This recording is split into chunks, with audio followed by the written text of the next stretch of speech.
国家所有 international 与 human rights 人工智能 standards. 相关的领域和。布拉柴维尔和黑角铁路。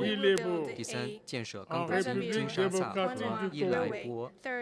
Today, the digital economy is accessible to everyone with access to a mobile phone, and consequently, the world which we knew of diverse peoples dispersed across distant continents has given way to a global village where all interaction, whether it is conflict, collaboration, or competition, is only a click away from a button.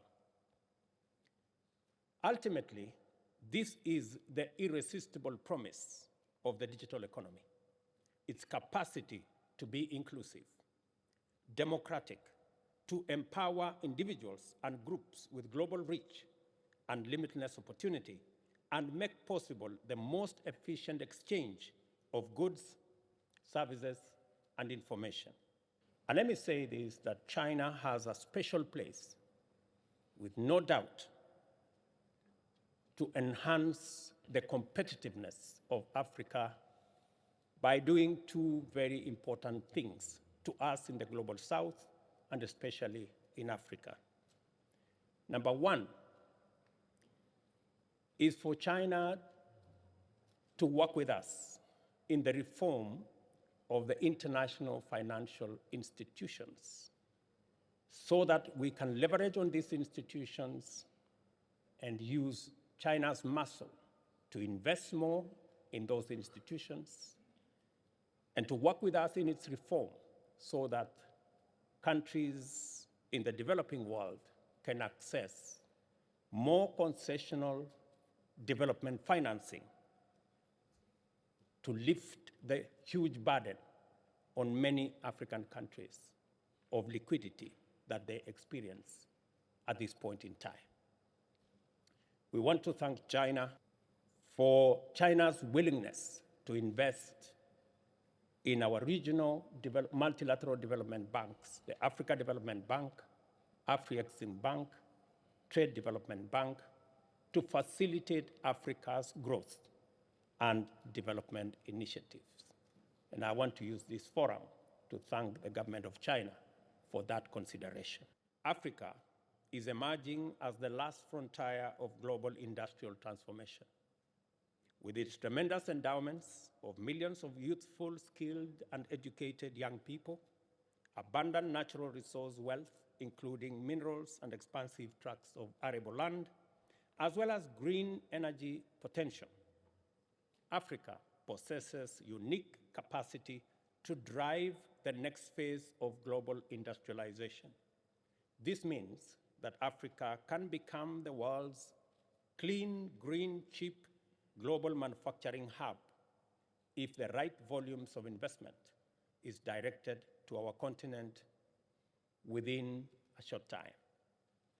Africa is also a vast market of over 1.4 billion people.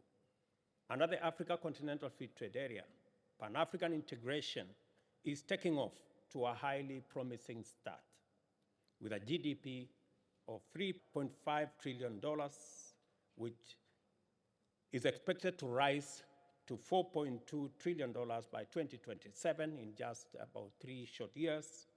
The digital economy contributed only 4.5% of Africa's GDP, although it is expected to increase significantly by 2030.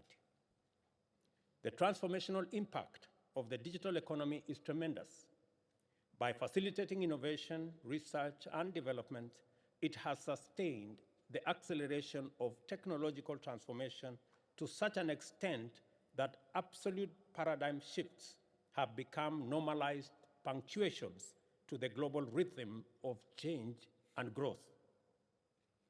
In only a few decades, we have seen the hopeful beginnings of basic computer programming, as well as the latest advances in artificial intelligence and other cutting-edge technologies. The digital economy has disrupted the traditional economy reorganized many of its sectors and abolished others while introducing new ones. It has redefined knowledge, education, information and entertainment as goods and services, whilst questioning our assumptions about capital, work, leisure, and productivity.